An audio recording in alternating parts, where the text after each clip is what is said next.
2024 లేదా 25లో డిగ్రీ లేదా బీటెక్ చదివారా? సాఫ్ట్‌వేర్ జాబ్ కోసం ఎదురు చూస్తున్నారా? అయితే కోడ్ జ్ఞాన్ 100 డేస్ కోర్సులో చేరండి, జాబ్ సాధించండి. Welcome to Suman TV. నేను మీ సుమన్ టీవీ నాగ్. అడల్టరీని ప్రూవ్ చేయాలి అని అంటే, లేదా ఏదైనా అఫైర్ని ప్రూవ్ చేయాలి అని అంటే ఎలాంటి ఎవిడెన్సెస్ ఉండాలి, ఎలా సేకరించాలి అనేది ఈరోజు మనతో పాటు ప్రముఖ అడ్వకేట్ శశికాంత్ గారు ఉన్నారు. వారి మాట్లాడి తెలుసుకుందాం. Hello sir. నమస్తే. వైఫ్ అండ్ హస్బెండ్ రిలేషన్షిప్లో ఆ రిలేషన్షిప్ బ్రేక్ అవ్వడానికి ఎక్కువగా కారణం ఉన్నటువంటిదే అడల్టరీ అండ్ అఫైర్స్. వీటికి సంబంధించినటువంటి ఎవిడెన్సెస్ ఏ విధంగా కలెక్ట్ చేయాలి? మంచి క్వశ్చన్ అడిగారు నారాజు గారు. ఏదైతే ఎవిడెన్సెస్ మీరు మాట్లాడుతున్నారో అది లేకుండా కేసు ఫైల్ చేసినా కూడా వేస్ట్. ఫస్ట్ ముందుగా అయితే ఎవిడెన్సెస్ అనగానే జనాలందరూ అమ్మో ఏం ఎవిడెన్స్ అని భయపడుతుంటారు. అవి మీ చేతిలోనే ఉంటాయి. మొట్టమొదటి ఫోన్, వాట్సాప్లో కానీ, ఇన్స్టాగ్రామ్లో కానీ, లేకపోతే ఫేస్బుక్ మెసెంజర్లో కానీ ఏవో చాలా వచ్చాయి మంచి యాప్స్, థ్రెడ్స్ కానీ ఏవో చాలా యాప్స్ వచ్చాయి. అందులో మీరు కనుక చాటింగ్ హిస్టరీ చూసుకుంటే వెంటనే దాన్ని స్క్రీన్ షాట్ కానీ లేకపోతే చాట్ ఎక్స్పోర్ట్ కానీ చేసి సేవ్ చేసుకోవాలి. ఇంకోటి చూస్తే గత 6 నెలలుగా ఆ మొబైల్లో డీటెయిల్ కాల్ హిస్టరీ బయటకు తీయాలి. ఓకే, అది మీకు దగ్గర ఉన్న టెలికామ్ ఆపరేటర్ దగ్గరికి వెళ్ళి రిక్వెస్ట్ పెట్టుకొని వాళ్ళకి ఏం కావాలో ప్రొసీజర్ ఫార్మాలిటీస్ కంప్లీట్ చేసుకొని మనం detail call list last 6 months తీస్తే కాల్ లిస్ట్లో ఏముందండి, వాళ్ళ నంబర్లు ఉంటాయి, మనం ఎలా ప్రూవ్ చేయొచ్చు అని అనొచ్చు మీరు. Call list will play vital role. ఎందుకంటే రాత్రి 12 నుంచి 2 వరకు ఎవరు మాట్లాడతారు? ఎవరు మాట్లాడతారా? ఎవరు మాట్లాడరు. రాత్రి 12 నుంచి పొద్దున్న 2 వరకు, 3 వరకు, 4, 5 వరకు మాట్లాడుకునే వాళ్ళు ఉంటారు. లవర్స్, ఈ టీన్ లవ్ ఎఫెక్ట్ ఉంటుంది. మళ్ళీ 40s, 50s వచ్చిన తర్వాత ఒకవేళ ఎఫ్ఐఆర్లో పడితే సేమ్ టీనేజర్స్ లాగా వీళ్ళు కూడా సైకలాజికల్గా బిహేవ్ చేస్తూ ఉంటారు. రాత్రి 3-4 గంటలు మాట్లాడి దానికి మళ్ళీ అటాచ్డ్ ఎవిడెన్స్ చాట్లో I love you, I miss you, let's meet అని పెడితే ఈ 2 చాలదా ఎవిడెన్స్కి? ఓకే రైట్, ఇంకా ఎవిడెన్సెస్ చెప్తాను నేను మీకు. నారాజు గారు, ఇది కాకుండా మనం కనుక చూసుకుంటే వీళ్ళ గ్యాలరీస్లో మనకి సెల్ఫీ ఫోటోలు కనిపిస్తూ ఉంటాయి. వీళ్ళిద్దరు కలిసి సెల్ఫీ దిగిన ఫోటోలు, దగ్గర అతి దగ్గరగా ఉన్న సెల్ఫీ ఫోటోలు. అంటే నార్మల్గా ఇలా దిగితే ఎవరైనా కూడా దిగొచ్చు, ఫ్రెండ్స్ కూడా దిగొచ్చు. ఇలా కొంచెం ఇలా చేతులు వేసుకొని దిగుతాము. ఓకే, ఒకళ్ళ ఫేస్ ఒకళ్ళకి దగ్గర ఇలా పెట్టుకొని దిగుతాము. కొంతమంది అయితే ఏకంగా ముద్దిస్తూ కూడా దిగుతారు. ఓకే, అట్లాంటి నేను చూస్తున్నాను కదా ఎవిడెన్స్లు. అంటే వాళ్ళు ఆ టైంలో మరి ఎందుకు దిగుతారో అలాంటి ఫోటోలు కూడా మనకు అర్థం కాదు. ఓకే, సో ఇలాంటి ఫోటోలు. అంతేకాకుండా వీళ్ళ క్రెడిట్ కార్డు బిల్స్లో వీళ్ళు ఎక్కడెక్కడ స్వైప్ చేశారు card will play vital role. అది కనుక ఓయో రూమ్స్లో, ఓయో హోటల్స్లో స్వైప్ చేసినట్టు బిల్లు కనపడితే సీసీటీవీ ఫుటేజు, బిల్లు, ఇంకేం కావాలండి ఎవిడెన్స్? ఇదొకటా? అంతేకాదు గూగుల్ లొకేషన్ మనం ఎనేబుల్ చేసుకుంటే, అర్థమైందా మీకు? గూగుల్ లొకేషన్ ఏం చేసుకుంటే టైం లైన్లో వీళ్ళు ఏం పెడతారు? Same place, same time.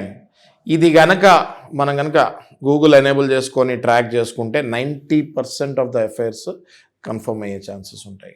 ఇంకా మనం నెక్స్ట్ కనుక చూసుకుంటే సోషల్ మీడియాలో ఒకళ్ళ ఫోటోని ఒకళ్ళు లైక్ చేస్తాము, ఎమోజీస్ పెడతాము, ఇట్లాంటివి కూడా ఉంటాయి. విచ్ ఇస్ ఇండైరెక్ట్గా మనం అది సిట్యుయేషనల్ ఫ్యాక్ట్స్ కిందకి తీసుకుంటాం జరుగుతుంది. అంతేకాకుండా అసలు మనం వీళ్ళు ఒక అడుగు ముందేశారని ప్రూవ్ చేస్తానికి ప్రెగ్నెన్సీ కూడా వీళ్ళకి వస్తుంది. నేను చాలా కేసెస్ డీల్ చేస్తున్నా ఇట్లాంటివి. ప్రెగ్నెన్సీని అబార్ట్ చేసుకునే టైంలో వీళ్ళు ఒక హోటల్ రెంట్కి తీసుకొని ఉంటారు. ఓకే, 1 నెల రోజులు, 2 నెలలు హోటల్లో ఉన్న అమ్మాయిలు కూడా చూశాను నేను. ఈ ప్రెగ్నెన్సీ అబార్ట్ చేయించుకొని, బాయ్ ఫ్రెండ్ కూడా ఉంటాడు, అబార్ట్ చేయించుకొని. అంటే ఇవాళ రేపు ఎక్కడి నుంచి ఎవరు వచ్చి ఎక్కడ ఉంటున్నారో తెలియట్లేదు కదా. అవునవును. సో తల్లిదండ్రులు ఏమనుకుంటారు, వీళ్ళు ఎక్కడో పీజీలో ఉంటున్నారు, ఆఫీస్కి వెళ్ళి వస్తున్నారు, రోజు ఫోన్ మాట్లాడతారు కదా. వీళ్ళు ఎక్కడ ఉంటున్నారు అన్నది తల్లిదండ్రులకు తెలియదు. సో వీళ్ళేమో ఏ ఓయో రూమో తీసుకుంటారు. ఈ ప్రెగ్నెన్సీ, అబార్షన్, ఈ ట్రీట్మెంట్లు నడుస్తూ ఉంటాయి.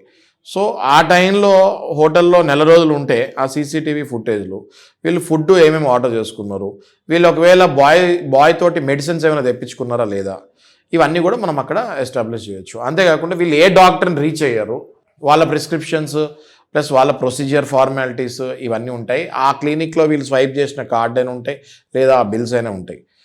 ఇవి కూడా ఒక మేజర్ ఎవిడెన్సెస్ లాగా మనం ప్రూవ్ చేసుకోవచ్చు.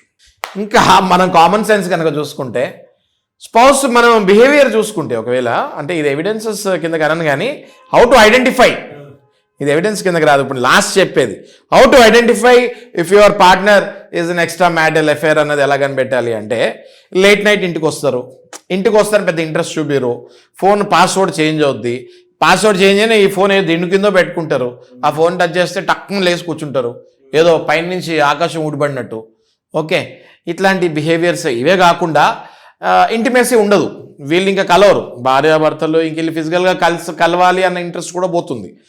డైలీ కొత్త కొత్త బట్టలు వేసుకోవాలని కోరికలు, కొత్త కొత్తవి కొనుక్కుంటాము, ఇది బాగున్నానా లేదా అని అద్దం ముందు గంటలు గంటలు నుంచొని చూసుకుంటాము. ఇవన్నీ కూడా clear cut indication that there is something wrong. అసలు ఇంకా సైకలాజికల్గా వెళ్ళి చూసుకుంటే కొంతమంది ఎప్పుడో లేట్ 90s పాటలు పెట్టుకొని వింటూ ఉంటారు. సడన్గా late 90s early to Genex ఇట్లాంటి మన జనరేషన్స్ గురించి మాట్లాడుకున్నాం కదా. అంటే వీళ్ళకి ఆ టీనేజ్లో ఉన్నప్పుడు ఏ సాంగ్స్ మ్యూజిక్ అయితే కనెక్ట్ అయిందో ఆ సాంగ్స్ని మళ్ళీ వీళ్ళు ప్లే చేస్తూ ఉంటారు. ఎందుకు ప్లే చేస్తారంటే సైకలాజికల్లీ ఆ పాట అప్పుడు ప్లే అయినప్పుడు వీళ్ళు ఆ పర్టికులర్ అమ్మాయితోటి తిరుగుంటారు. అదే అమ్మాయి మళ్ళీ కనెక్టివిటీకి వచ్చినప్పుడు మళ్ళీ ఆ సాంగ్స్ని వీళ్ళు ప్లే చేసుకొని psychologically they will connect to them very strongly. చాలామంది స్పౌసెస్ ఇవన్నీ చూడాలి.